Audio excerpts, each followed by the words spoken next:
다니엘서 시작하도록 하겠습니다. 시작이 없어서 구약성서를 이렇게 개론을 해보면서 느끼는 점이 국가, 특히 이스라엘에 대한 이제 역사를, 그리고 그때 당시에 또 하나님을 믿는 백성의 신학적 관찰이 이제 성경에 들어가 있는 거잖아요.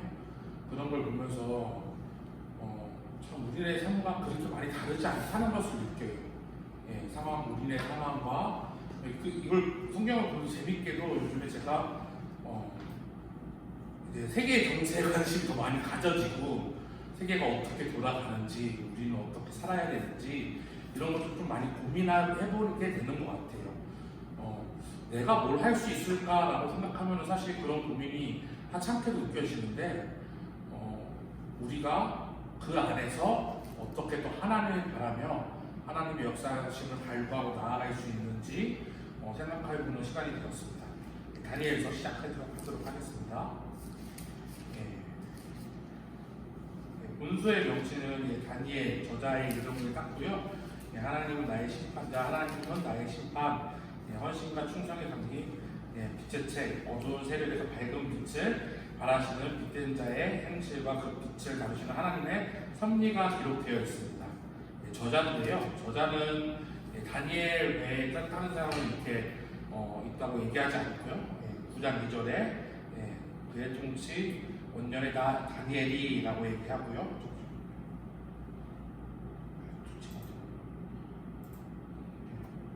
그리고 10장 2절에 보면 그때 다니엘이라고 얘기하는 부분을 봐서, 그리고 또한 예수님께서 마태복음 24장 15절에 그러면 너희가 선지자 다니엘이 말한 바라고 얘기하는 언급하시는 그 내용들을 믿어볼 때 다니엘이 확실한 저자다라고 보여집니다. 기록의 연대는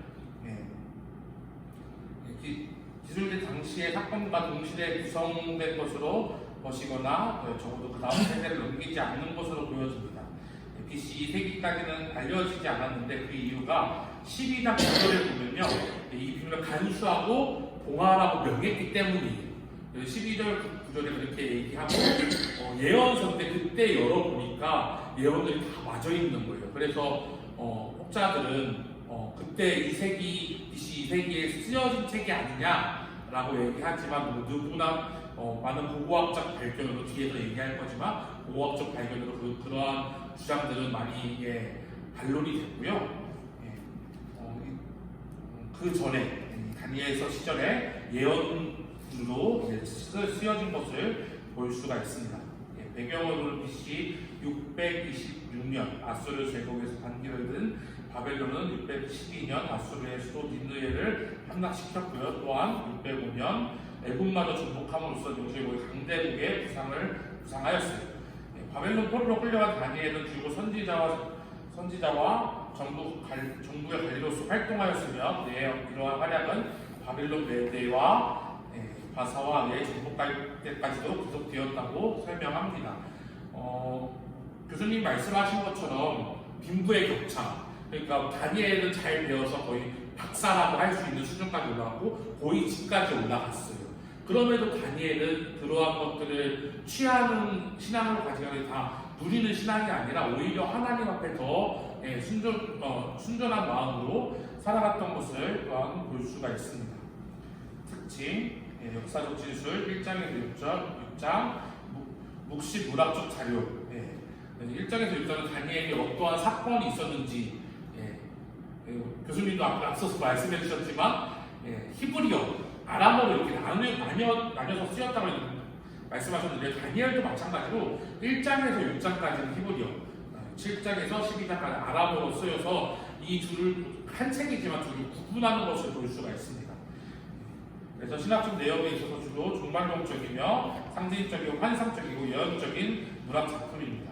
묵시문학은 기본적으로 하나님의 백성을 격려하기 위한 책입니다. 그때 시대에 어려운 이스라엘 백성들이었으니까 격려하는, 앞으로 잘 될 거다라고 하는 책입니다. 2세기 기록설이 예언이 너무 정확하다는 이유가 있고요. 역사적 불일치 주장이 있으나 고고학적 발견으로 반박이 됐습니다. 벨사사의 실존 확인 느부갓네살 바벨론 건축하기 다니엘 1장 1절과 예레미야 25장 1절의 연대 불일치도 계산법 차이로 해결합니다.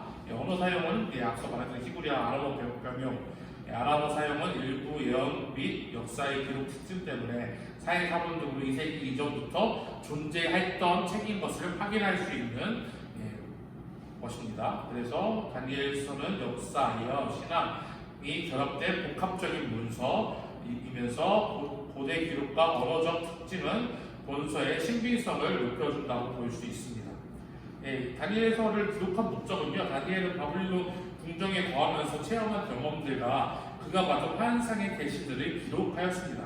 목적은 이방신들에 대한 이스라엘의 하나님 여호와의 우월성과 유일성을 증거하기 위함입니다.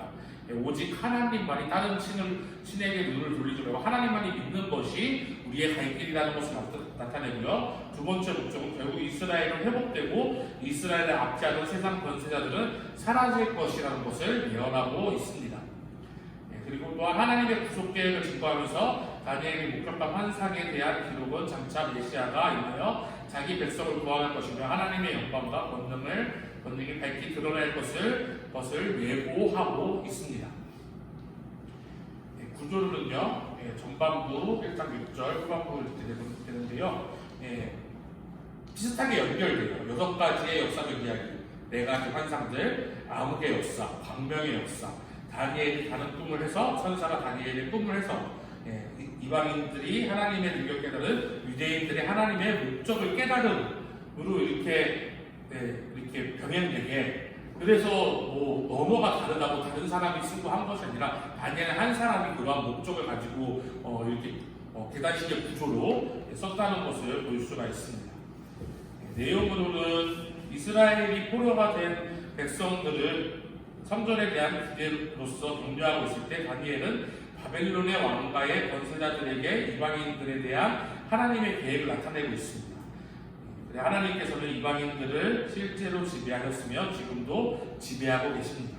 마찬가지로 하나님의 권세는 우리들의 인생에 대한 하나님의 계획도 이루어 나갈 것입니다. 예언적 구조, 하나님의 백성이 이 시대를 이해하고 믿음으로 위기를 준비하도록 돕습니다. 성취된 예언은 믿음의 기초가 됩니다. 예언의 4가지 예언의 중심은 하나님의 영원한 나라, 인자의 권세와 성도의 승리, 사단의 공격과 종교의 박해, 말세의 전쟁과 구원. 그래서 다니엘 역사적인 의미로는 다니엘의 시대적 경험을 통해 국가의 흥망성쇠에 드러난 하나님의 뜻을 보여준다고 볼 수 있고요. 하나님은 다니엘을 통해 이방 왕에게 자신을 드러내시고 왕은 점차 하나님의 지혜와 권세를 인정하게 됨으로써 하나님이 하나님 되심을 이방 왕들에게도, 그때 가장 강력한 왕에게도 인정하게 만드는 책입니다. 다니엘의 성품은 뜻을 정하고 원칙을 지키는 인물로 하나님께 신임받고 왕에게 인정받는 인물이었습니다. 벨사살 왕은 하나님의 교훈을 무시하고 멸망을 받았습니다. 하나님은 바벨론, 페르시아, 헬라, 로마를 통해 자신의 뜻을 이루시고 결국 그리스도의 영원한 나라가 세워질 것을 또한 다니엘서에서 얘기하고 있고요. 계시록과의 연관성은 요한계시록이에요. 다니엘서의 예언은 요한계시록으로 연결되어 있고 말세에는 그 의미가 더 분명해질 것을 보여주고 있습니다. 이 다니엘서를 보면서 하나님께서 결국에는 그 예언을 이루시고 우리가 어떤 것을 바라볼 것이냐, 나라의 희망성쇠, 그리고 개인, 다니엘은 보이지가 있었지만 그것을 누리지 않고 오히려 하나님을 믿는 믿음 안에서 살려고 애썼고 그것을 기록했고 그들의 친구 얘기들까지 쓰는 걸 보면서 빈부의 격차는 있었으나 신앙인으로 살면서 모범이 되는 사람이지 않았을까. 그리고 포로로 귀한 데에 살아가는 사람들도 있었지만 디아스포라로 그곳에 남아서 신앙을 지키는 사람들도 있었다. 그것이 참 우리의 모습과 비슷한 것 같아요. 누군가는 이렇게 교회에서 또한 예배하는 자리에서 지키고, 또 누군가는 세상에 나가서 복음을 전하고 이런 모습으로 살아가는 그러한 여러 가지의 모습이 우리 안에 있어야 되지 않을까 하는 생각이 듭니다. 제가 사실은 이제 마음이 제일 걸리는 것이 이거 하면서 걸리는 것이 수요예배 못 오고 금요예배 못 오고 이런 것이 가장 마음에 걸려요. 그때 이제 일하고 재정을 충당하고 또 그들을 만나 세상의 사람들을 만나서 복음을 전하고 그래서 우리가 어디 있든지 예배하고자 하는 마음으로 살아가지만 또 이 자리를 그립고 해요. 다니엘도 사실은 그 높은 자리에 있는 것보다 이입을 해서 생각해봤습니다. 포로 귀하다는 게 더 좋지 않았을까? 더 마음 편하고 더 행복하지 않았을까? 근데 하나님의 쓰심은요, 우리가 어디 있든지 간에 우리가 성결하고 하나님이 쓰실 수 있는 준비된 그릇이 되고, 그걸로 인해서 교회가 세워지고 하나님의 나라를 잘 건설해 나가는 것이 우리에게 필요하다.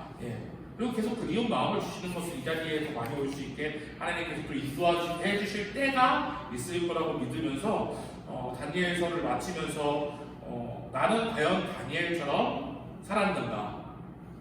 더 하나님 앞에 자신 더 좋은 것을 취하려고 욕심을 부리면서 살아가는 것이 아닌 정말로 하나님의 나라를 바르게 세워가는 참된 제자된 모습으로 살아가야겠다는 교훈을 얻었습니다. 감사합니다.